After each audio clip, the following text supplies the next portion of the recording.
Hey guys, welcome back to the Online Business Basics podcast. This is episode 5. This is the 101 for those who are setting up a new business. The last 4 episodes that we've recently recorded are 1, what's in a name, 2, competitor analysis, 3, how to buy a website, and 4, how to get traffic to your website. Yeah. In the how to get traffic to your website episode, we broke down a few different ways that you can do that. One of them was Google Ads, and that's what we'll be diving deeper into today a little bit. Deep dive. We will be diving into. We will dive deeply into Google Ads. It's going to be fun. Gary's here, of course.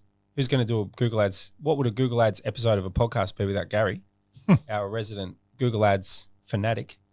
How are you, Gary? I'm good. Thank you for asking, Good, sir. I've got a coffee. Do you have a coffee? No, I just had my fantastic soup/dessert, which I can't quite decide whether it's a soup or a dessert or maybe even a salad. I've been taking watermelon and mixing it with Sprite. I've been going on about it a bit too. Yeah. I think it's a salad.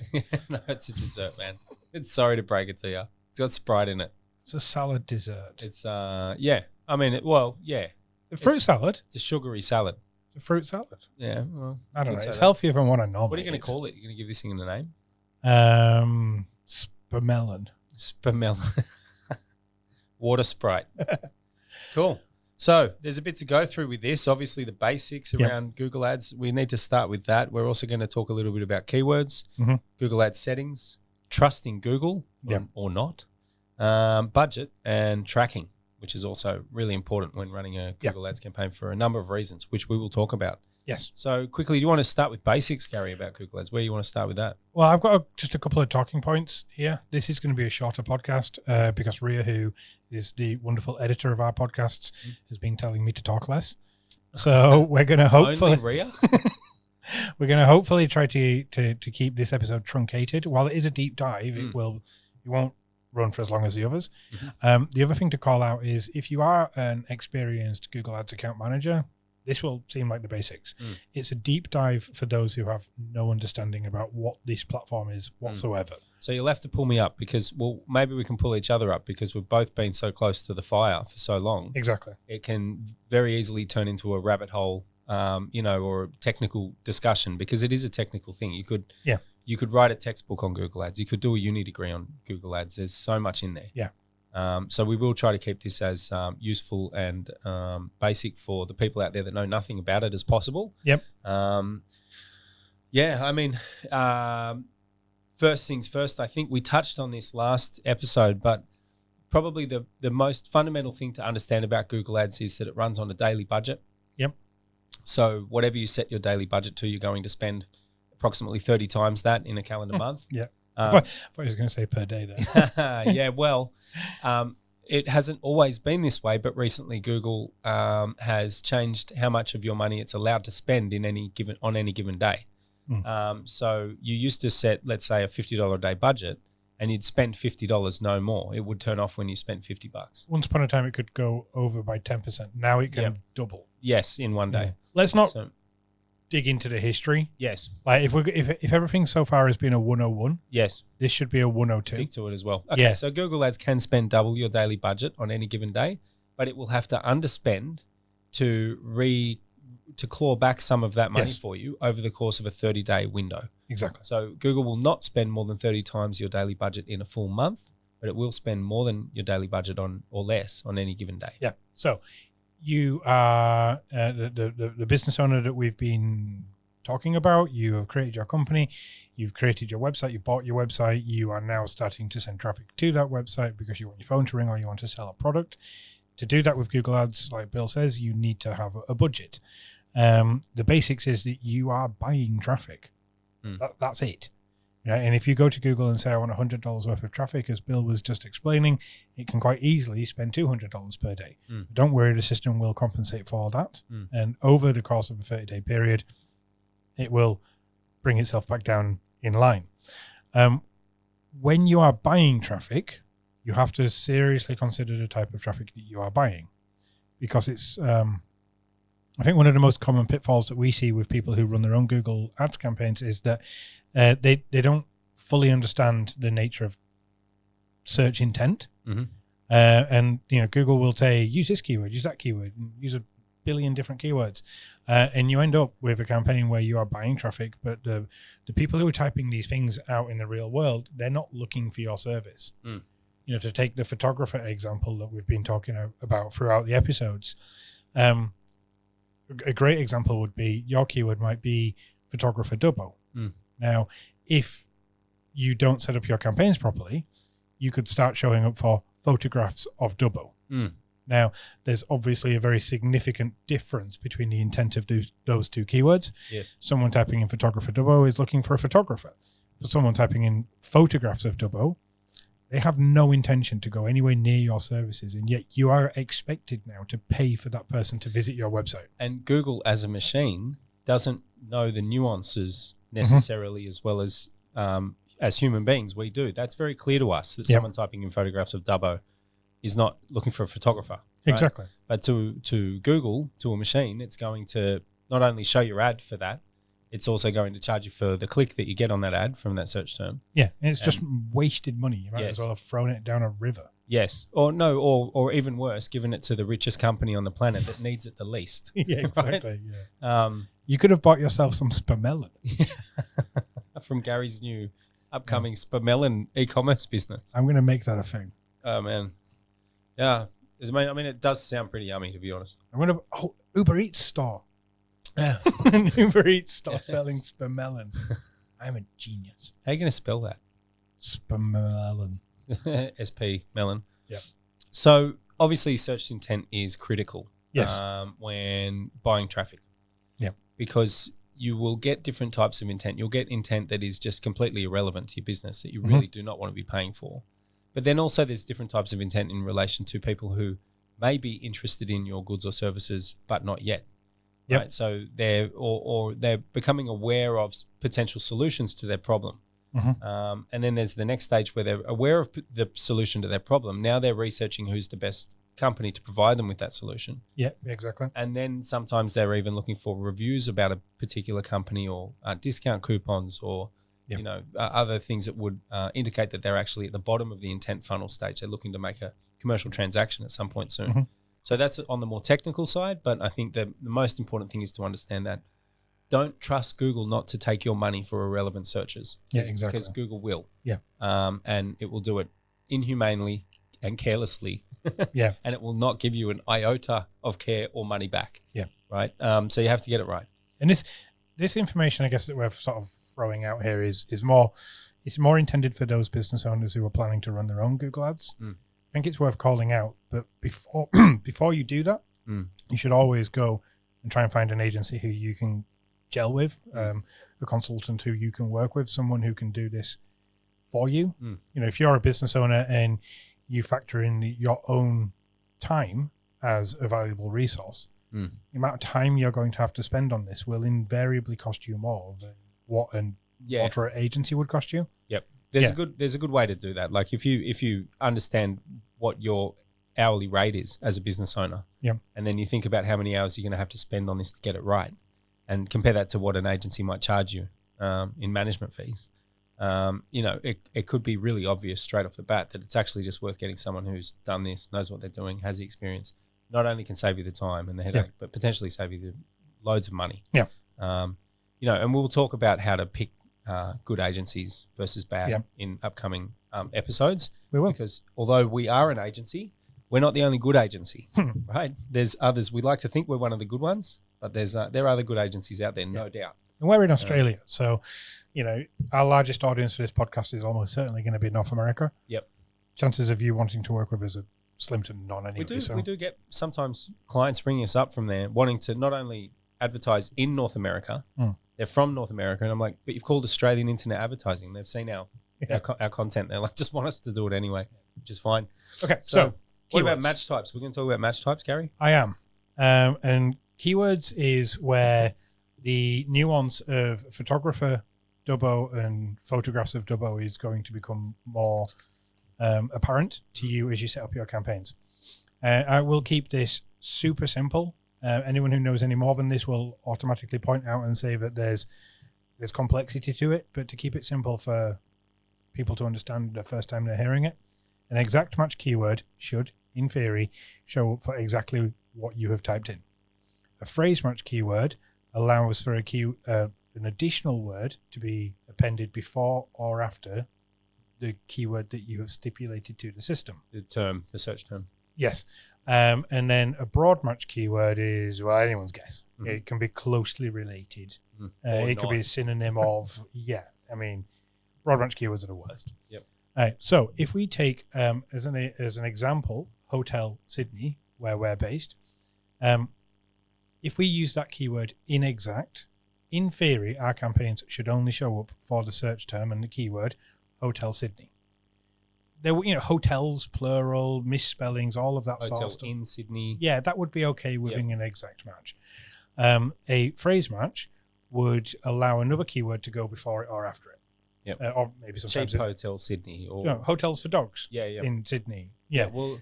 Yep. As long as your keyword sits within the phrase that person has typed in, Yes. then that's a phrase match. Yep. And broad match is, broadly speaking, somewhat closely related. So someone might type in good places to stay in Sydney. Yeah, And you're eligible to come up for that. Yeah. It could be bed and breakfast. Yep. I mean, Google being Google, it could be women's hostel. Or removalist UK. Yeah. The worst example of a broad match keyword I've ever seen, someone was running a campaign and the keyword in broad was energy drinks. Mhm. And Google allowed it to show up for hydroelectric power. Because energy and hydroelectric, well, they're the same thing. And energy drinks, power drinks. I don't know. Yeah. Hydroelectric is a liquid, so hydro. Broad match is just the worst. And I personally hate it. It does have its place, but in a 101 deep dive of what Google Ads is for the business owner who knows nothing, for now just ignore it. It will take up your money, it will waste your budgets, and it will get you nothing. Mm-hmm. And it also would require, as soon as you put something in your account that's a broad match keyword, you basically have to check the search terms every half an hour while it's running. What is a search term? Good question, Gary. Well, when you're telling Google that you want to target these specific keywords, those keywords are not what your ads come up for. They're the keywords that tell Google what you want to come up for. Yep. And Google will show your ads for searches that it deems to be relevant to that keyword. Within those three tiers. Within those three tiers. Exact is closely relevant. Yep. Phrase is more open. Yep. And broad is the Wild West. Whatever Google decides, pretty much. So what you can do, though, is to a degree, you can see by going in the same little section as the keywords tab is, a few spots underneath that is search terms. And that is actually going to list the things that people typed into Google before seeing one of your ads and clicking on it, or before just seeing one of your ads. And this is what we see quite common when people come to us because they've run their own campaigns. They've maybe spent a few $1,000s. It's not working. And they've finally made the decision to just pay someone who knows how to do it for them. They'll say, look, but all my keywords are right. And you say, well, your keywords are right. But then you show them the search terms tab or the search terms report that they've not seen before because they didn't know it was there. And now they actually see what they're showing up for. And they realize that it's not relevant. Yeah, they're wasting their money. Yeah, that intent that we spoke about at the beginning doesn't exist. They might be getting a low cost per click and therefore getting lots of traffic, but that's not what you want. That's another thing that we'll get into later. But Google will show your if you, for example, use broad terms, Google will show your ads to people for search terms that have lower competition, so you get a cheaper cost per click.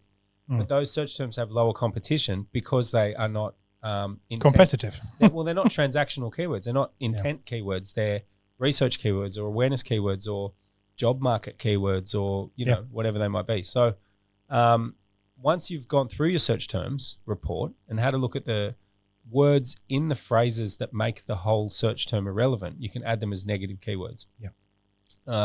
So that's important to do on a regular basis. And the more broadly you're targeting, yes, you will catch some extra relevant traffic that you may not have with exact matched, but in order to catch that, you'd have had to have also come up for a wide range of irrelevant searches. We are back now. Sorry about that technical glitch.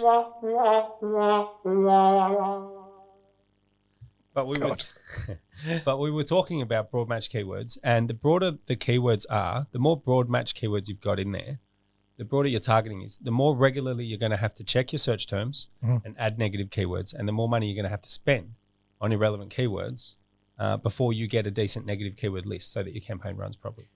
Which is a long way of saying we need to talk about settings. Yes, we do. You're trying to avoid what I'd started talking about before we jumped into that, which is that we are obviously only talking about Google search ads. Yeah. The Google advertising platform is a whole ecosystem. Yep. There's Google Shopping, Google YouTube ads, Gmail ads, display ads, PMax now. We're not going to go into that. We're going to talk about search. The reason we're talking about search, it's the best platform. It's the longest standing one, and it's the one that for 99% of businesses out there is going to provide you with the best results. So we should stick to that definitely in this episode. Settings. Okay, so in this hypothetical situation, you've created your Google Ads account and you have the right keywords with the right intent. You're not wasting money on irrelevant search terms, and you should be getting good traffic. But if you don't do the settings of your campaigns properly, it still won't work. So this is just another level of nuance that the business owner is going to have to get to grips with if they're going to run the campaigns correctly. The most obvious example of getting your settings right is your geographic targeting. So let's say, hypothetically speaking, you are, I don't know, a photographer in Dubbo.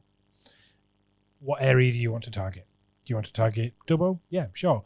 But if you just trust Google when you're creating your campaigns, it's going to automatically opt you into targeting the whole of Australia. Now, if you're using the keyword photographer and you're targeting the whole of Australia and you've got even $1,000 a day budget, you are very quickly going to spend all of your budget, all of your money on traffic that is relevant, but is not relevant because they are all across the country. You know, it might take you weeks before you even get a click from your small local town. So the first setting, the most important one, if you're going to run a campaign like that, is to make sure that you have your location targeting done correctly. You then need to look at things like the hours of the day and the days of the week that you want to run your campaigns. And you need to look at things like bids and budgets and a whole mess of complicated other aspects that you're going to need to bear in mind. Once you have those down, you could, in theory, have a solid working Google Ads account. Now, we've both seen people who have come to us and said, I've run my own Google Ads account and I think it could be better. And we look at it and we think, you know what, for a novice, that's not bad. No, that ain't half bad, but you know, there's a couple of obvious things that we can fix, and let's do that. And that's the settings that we get into.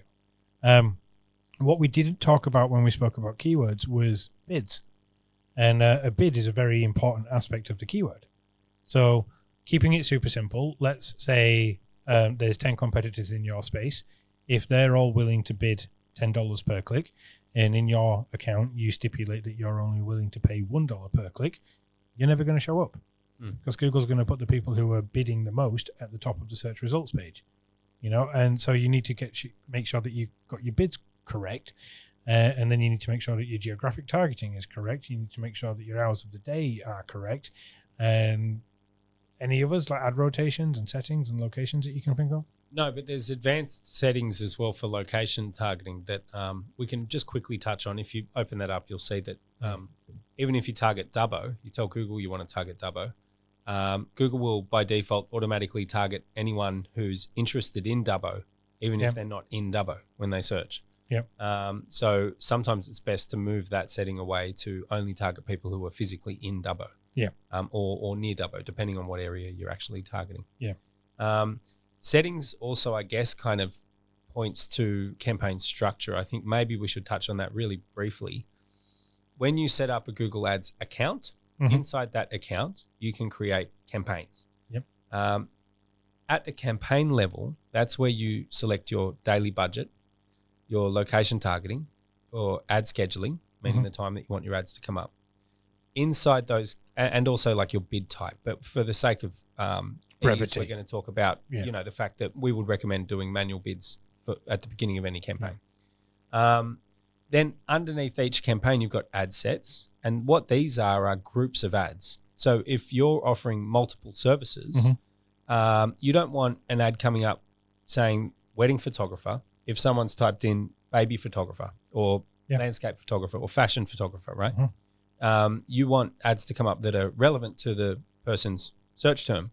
So if you're creating a campaign that's offering multiple services, you want to group those keywords and ads together into ad groups so that you get the most relevant ads coming up for the right searches. Yeah, right. No, agreed completely. So a way that I've explained this to people on the phone when trying to get the logic of it across, which may work here, think of it like a family tree. At the top of that family tree, you've got granddad. And in this situation, the top of the family tree is the account. And then it goes down one level and branches out. And that would, in family tree example, be the eldest child, right? In that case, you're going to have your brand campaign. Mm. And that's the campaign where you put your brand keywords. So if it's Kevin's Photography Dubbo, in that account, the only keywords should be Kevin's Photography Dubbo, and they point to adverts that say Kevin's Photography Dubbo. Mm. So that if someone types it in, they see the relevant thing, and you can control the budget and say, I want to spend $10 per day on keywords related to my name. Most people would say, but aren't they going to find me anyway? Right? There's a bit of a debate on whether or not to fish. That is running brand campaigns. Yeah, I always advocate running brand campaigns. It makes mathematical sense when you look at it. But that is not the subject matter of a 102 or even a 101 Google Ads conversation.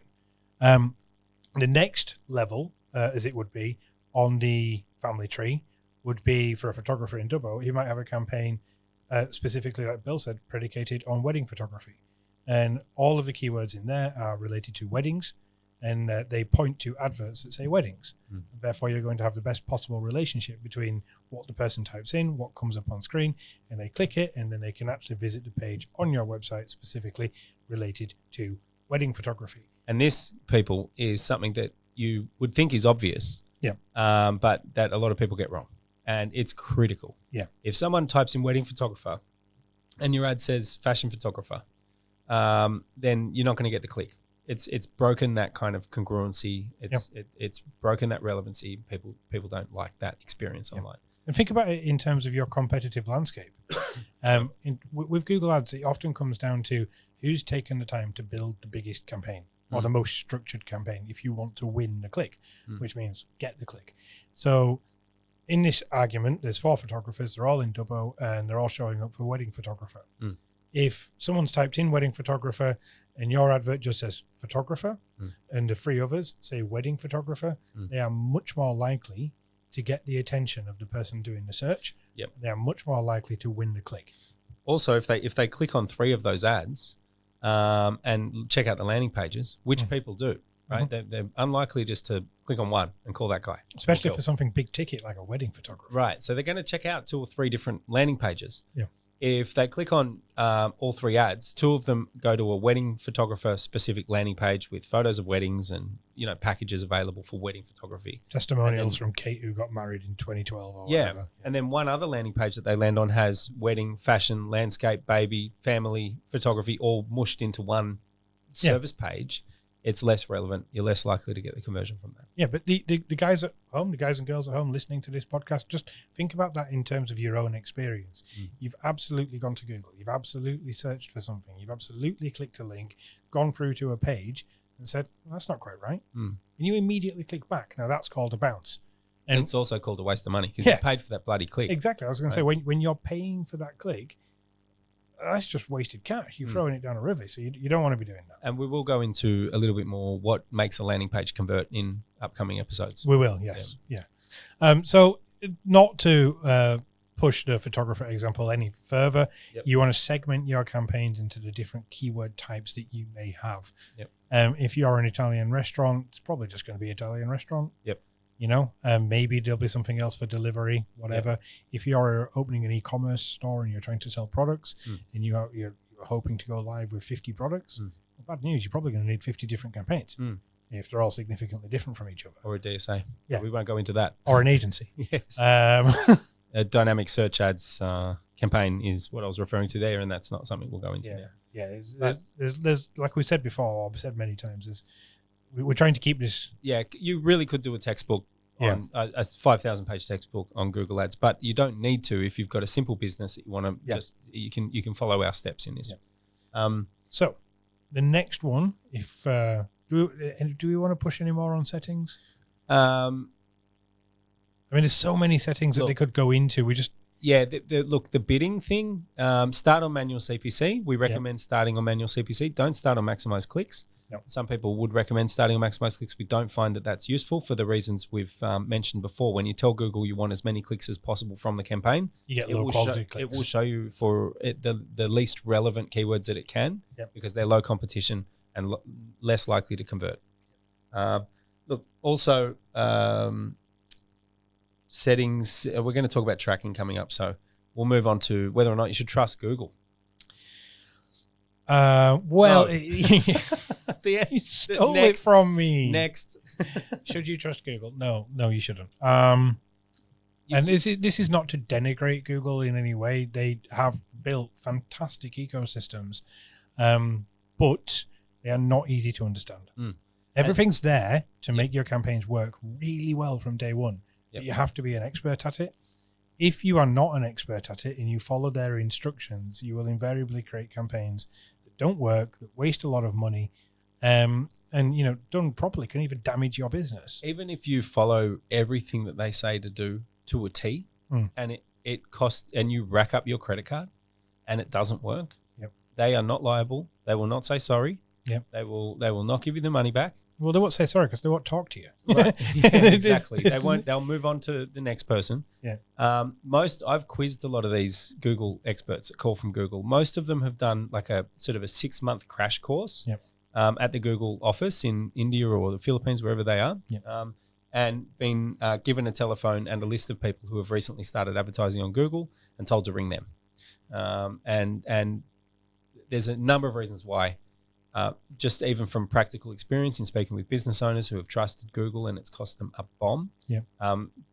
From that to campaigns that I know how Google has helped people set up that I've logged into and had a look at, and it's abhorrent, how much money they've wasted in the campaign structure. And the third thing is that they will never recommend third-party platforms required to make campaigns work well.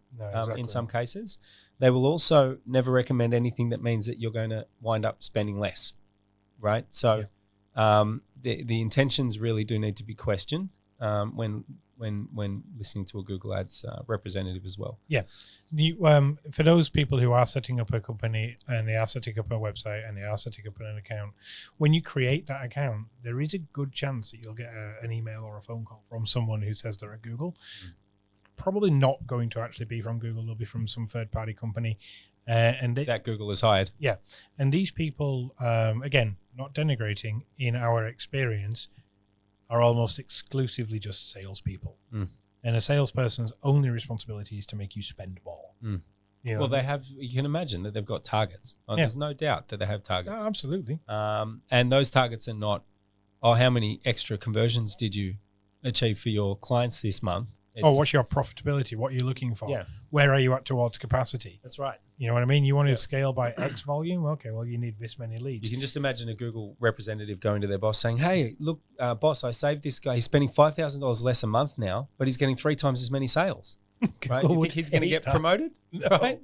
So you just keep in mind that, look, we can just move on to the next section. Do not trust Google.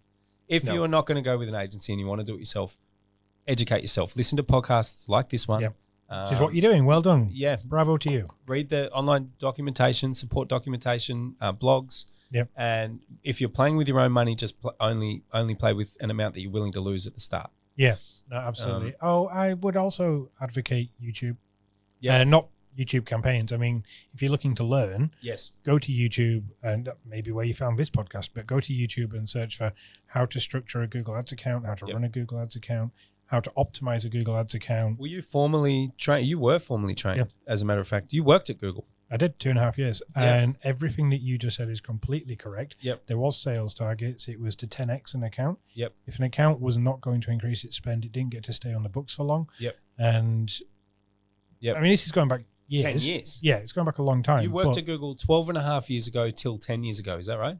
About 2011 to just going into 2014. There you go. Wow. So you first-hand experience, right?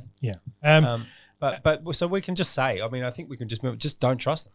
Just don't trust what Google tell you. They'll call you. They'll be from Google. They'll have a Google email. They'll have a Google phone number. They'll be able to prove that they're employed by Google. That doesn't mean that they are the best people to help you handle your account and get you the best results. Exactly correct. Although it's counterintuitive. You'd expect that they would be. They're not. They're just not. Cool. Budget. How should you budget your Campaign. marketing campaigns in the beginning? Well, I mean, that's going to depend on who you are and how you're going into business. Yep. If you're going into business and you're a student and you've just graduated and you're trying to get some work, you're probably going to have nothing. If you are an established general manager who's been running a company for 10 years and has decided that you're going to step out from your boss's shadow because you can do this yourself, chances are you're coming at this with some cash. You know, I've spoken to many people in that situation. They've banded together with some mates. They've maybe refinanced their house or something, and they're coming at it with 150K, you know, per month, right? It just depends on where you're at. But you should budget it based on your aspirations for growth. So let's say you want to get within the first 4 years, you want to be hitting a turnover of, well, we're using round numbers. You want to be hitting a turnover of 4 million within 4 years. Okay, well, that means within 2 years, you need to be hitting a turnover of 2 million. Now, if your clients are paying you $100,000 a month, that means you need 20 clients. You know, so then, okay, how do you get 20 clients? Well, if you're closing 50% of your leads, that means you need to get 40 leads. Okay, so if you get 40 leads, then you might need to get yourself 500 visitors on the website if everything's working properly. And when you look at the numbers and backwards engineer them, that can be a very quick and simple way to understand how much you need to be putting in. What's the least you think anyone can get away with spending on Google, Gary? 0. Yeah, and actually have any impact? It would depend on their industry. Okay. It would seriously depend on their industry. I have ran campaigns for people in the past who would spend about £5 a day, and that was enough for them. You What's know, a pound? It's like $2 Australian. Oh, yeah, these days. I've no idea. Right. It's the other way around, I think, by the way. £5 is about 15 Australian dollars or thereabouts, 10 or 15 bucks. Okay. Well, yeah. Yes. So what? Yeah. Okay. If you were to budget your campaigns, you should come at it with no more than you can afford to lose. That is an absolute must. Because Google Ads is not the only way to drive traffic to your website. It is not the only way that you can start drumming up customers. You can be doing everything else, like knocking on doors, sending out flyers, networking, ringing your old contacts, whatever, social media, posting, warm commenting. outreach, cold outreach. Yeah, you can be doing all of that. That will also help you grow your company in the first couple of months. Google Ads is just one string to the bow. And I would suggest that you should spend no more than you can afford to lose. And you should probably also go into it with an incremental budget. So you want to prove the concept in month 1. All right, well, we're going to spend $1,000 and we're going to see what that gets us. Does it get us good traffic? People staying on the site for long? You'd have to learn how to use Google Analytics and stuff like that. What are the sort of keywords we're getting? What are the sort of search terms we're getting? Are we getting inquiries? And if you are getting inquiries, are they good ones? One of the advantages to reaching out to an agency or a professional like a consultant is that they can often tell you what your cost per lead is most likely going to be. Yeah. Because of the industry that you're in. They're either currently running campaigns or have run campaigns for businesses in the same industry or similar industries. They can give you a kind of ballpark figure.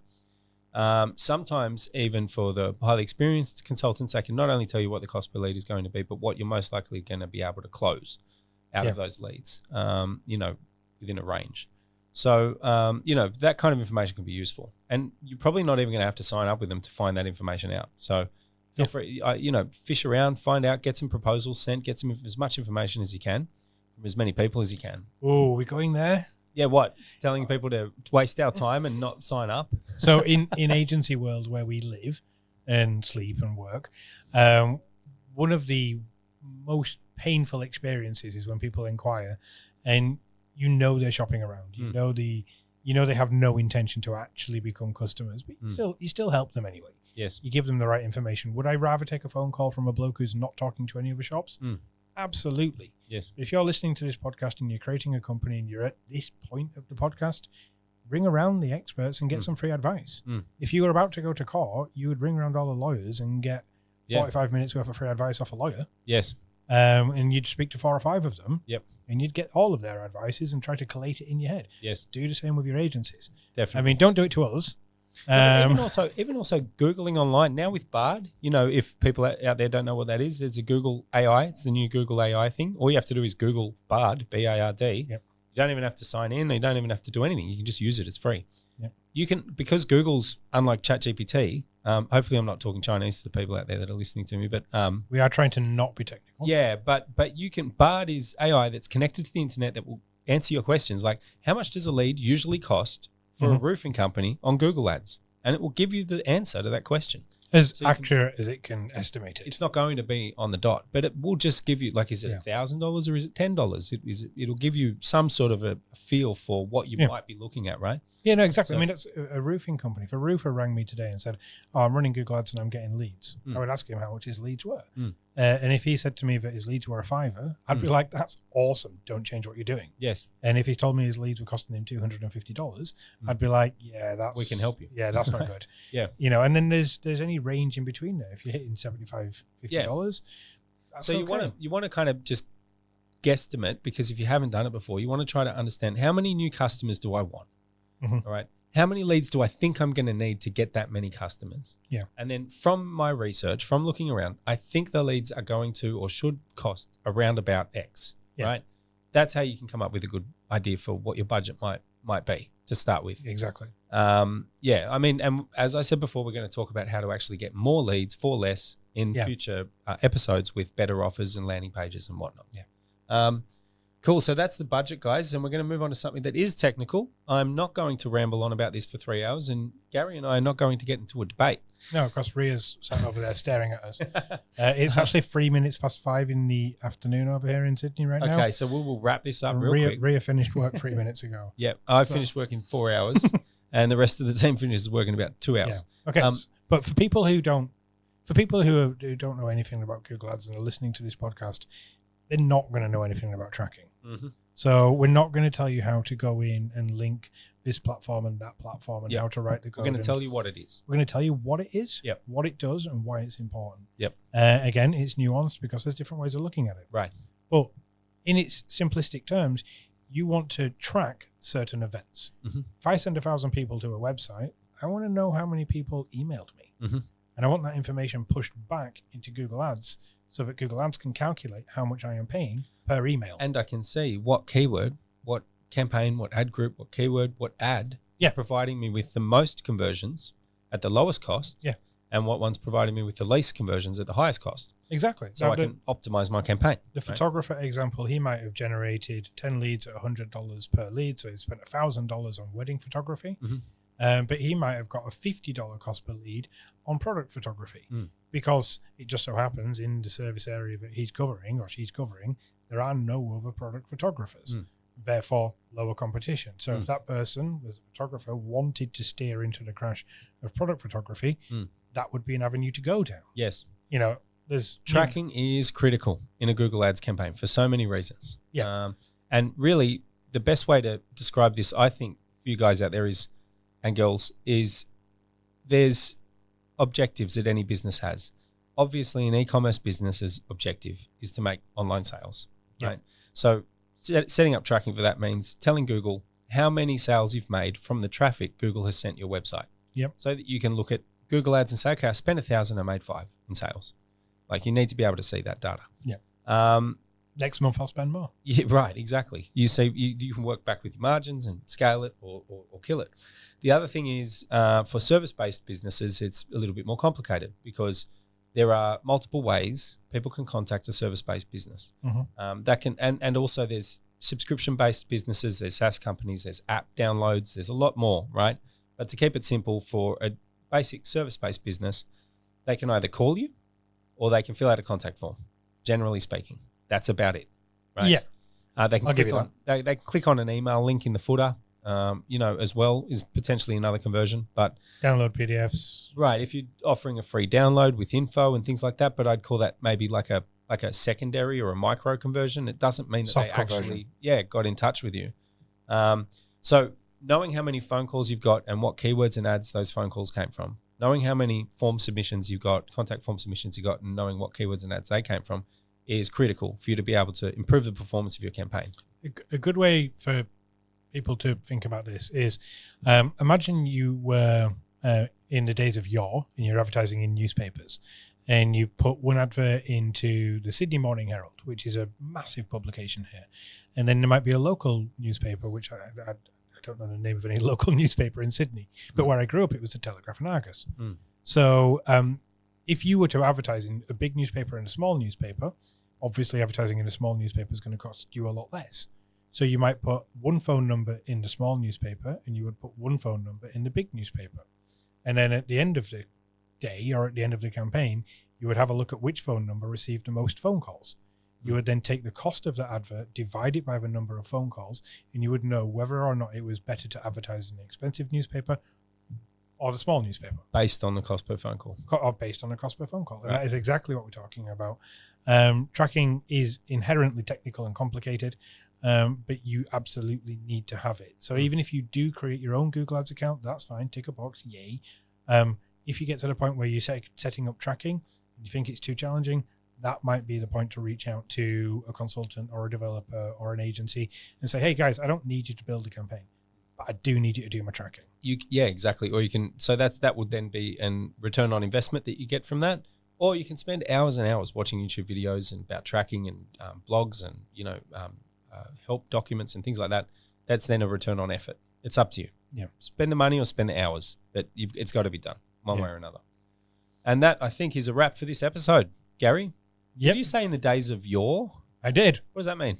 The days of old when things days were... of old? But you said days of yore. I did, yes. But is it the days of old or the days of yore? It's the days of yore. I don't know if that's an Englishism or Yep. a Yorkshireism. Yeah, I think or it a is. Garyism. Yeah. Days of yore. Yes. So we talked about Google Ads, how to run it, how it's complicated, what to look out for, what to be cautious of, how to set it up for budgeting, and what tracking does. We also talked at the very beginning about spamelon, and I'm now going to go eat some more of that because Sprite and watermelon is a fantastic mix. There's a critical component to Google Ads that we haven't touched on here, guys.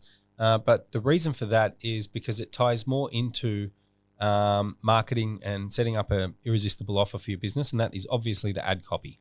Yes. So we will also have a segment in upcoming episodes where we can talk to you about the ad copy. We should do a whole episode just on call to actions, messaging, psychology, Risk reversal, consensus, premium offers, value stacking, the rest of that and stuff. that could be applicable to not just Google Ads but to social and to everything. It's applicable to having a successful business, is having a successful offer that can make millionaires. Good offers. Okay, cool. Thanks. See you later, guys. Let's Rock wrap and this roll. up. Peace. Bye bye.